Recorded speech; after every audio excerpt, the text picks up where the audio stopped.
does Islam have? You see, Islam, as I have many times before explained, is misunderstood in many regards, also in respect of slavery. The Holy Prophet once said, how can you make a person slave whom God had given birth, whom God had created as a free person? So, this is a very important declaration. No man has a right to enslave a person born free. But the matters do not end here. If you have inherited a system of slavery where others had enslaved people, rightfully or wrongfully, and where the society had accepted a form of transfer of this slavery through exchange of commodities or money, etc., then what should be the attitude? That is the second question.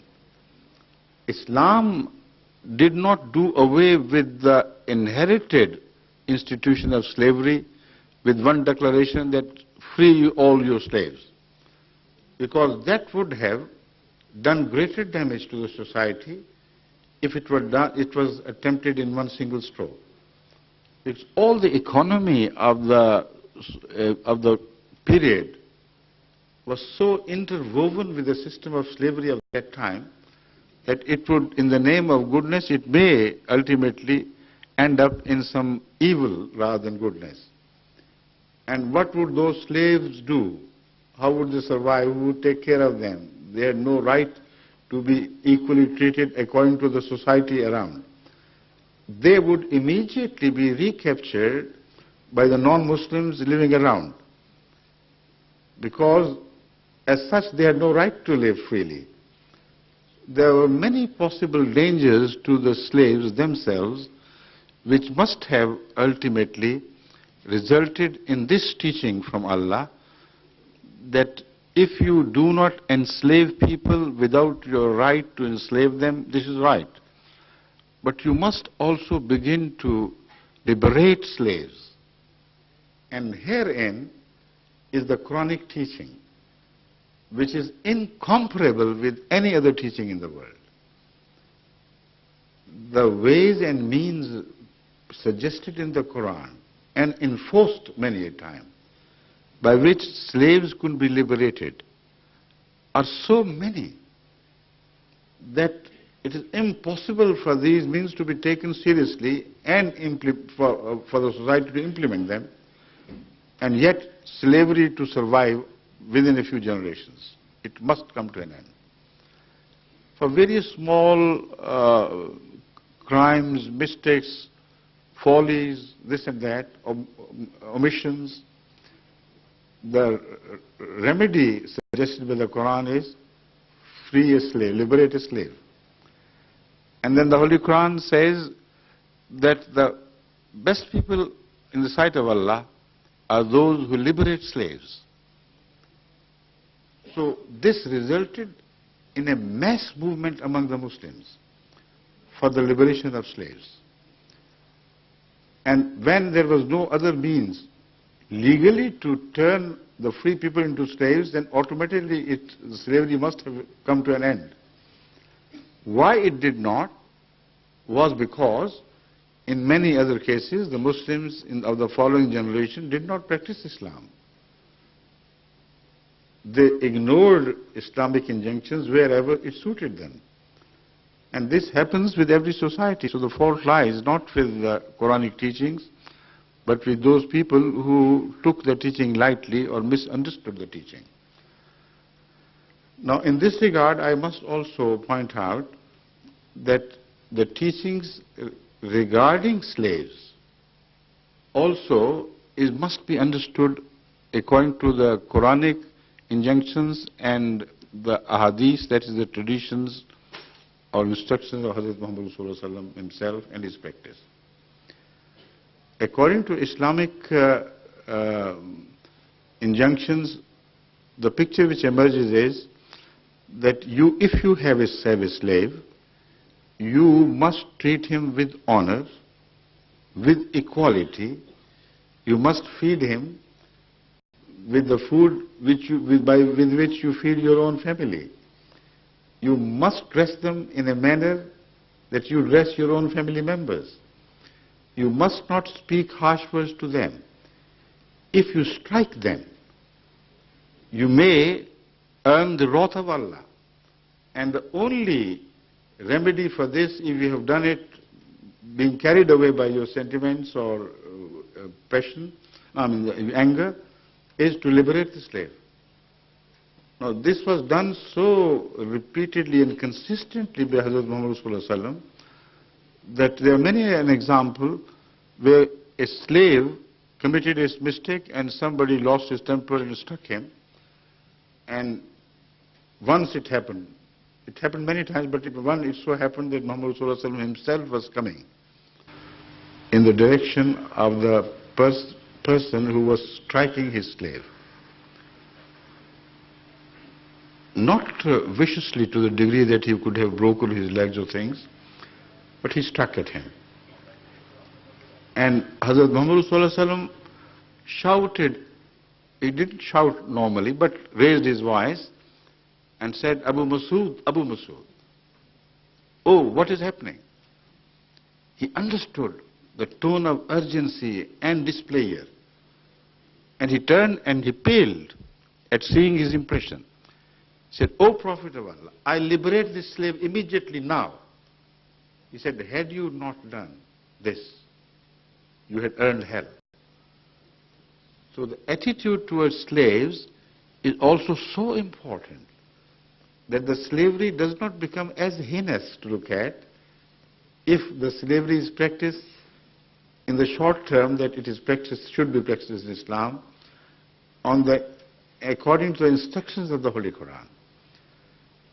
And the love that was generated because of this teaching between the slave and the master was so intense sometimes that given the opportunity of liberation, the slaves themselves would reject to benefit from that. It particularly happened in the case of Hazrat Muhammad Sallallahu Alaihi Wasallam's own slave, Zaid. His parents were some nobles from perhaps Persia or some other country, who had lost their son, and they didn't know much about him, where he had gone and disappeared. When the fame of Islam spread far and wide, they heard the name of their own son mentioned in relation to the Holy Prophet. So they ultimately approached him and said, you claim to be the Prophet of Allah, we have come here not to accept Islam, but to claim what belongs to us, our son. So he said, yes, he's yours for the taking, no problem. He called Zaid and said, here are your parents, and I with all with all my heart, I permit you, without any reservation, to go with them and return to your home and your own land. He looked up at him, said, O Prophet of Allah, not after I have known you. It's impossible. Turned to his parents and said, I know your parents, I respect and love you, but I love him more.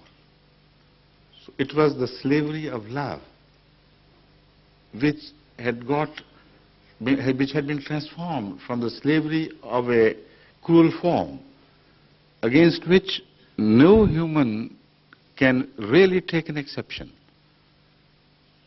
So if you read the true teaching of the Holy Quran regarding slavery, then it does not appear to be such an heinous thing as normally it is related to. Now, things have changed, I know. There is still slavery practiced in Saudi Arabia and some other Muslim countries, most unfortunately, because they exploit the poverty of some poor nations. And they think, which we consider absolutely wrong, that if they go to India, to Madras, some other backward countries of parts of India, where even the parents of a poor child are compelled to sell that child for the sake of economic necessity. At least, if not for their own sake, for the sake of the child itself, because they know he would be better fed outside and better clad outside. So they sell and they buy them.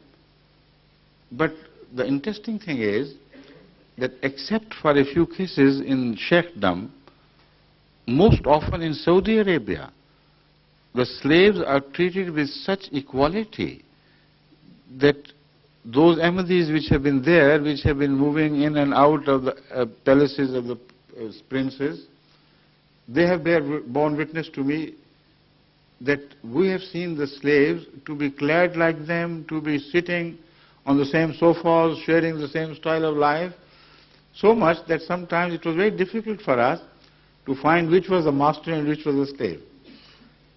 Bad as it may be, but not as bad as slavery has been practiced elsewhere in the world.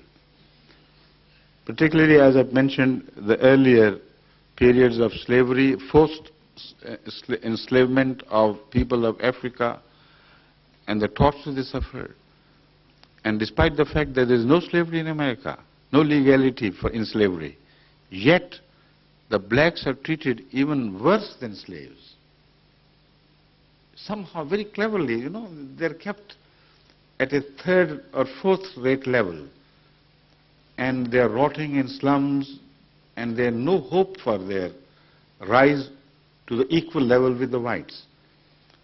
So this is unwritten slavery, but much more heinous than the slavery practiced in Saudi Arabia, for instance. Because a whole people have lost the purpose, direction, the end product of their life. And that is why, with people like Farah Khan and so on, they are capable of gathering even 1 million people by way of protest. They're misled, I know. When I go there, I meet the leadership and I tell them this is no way of liberating yourself. The best way is to liberate yourself from the evils and ills of the society. Liberate yourself from the crime.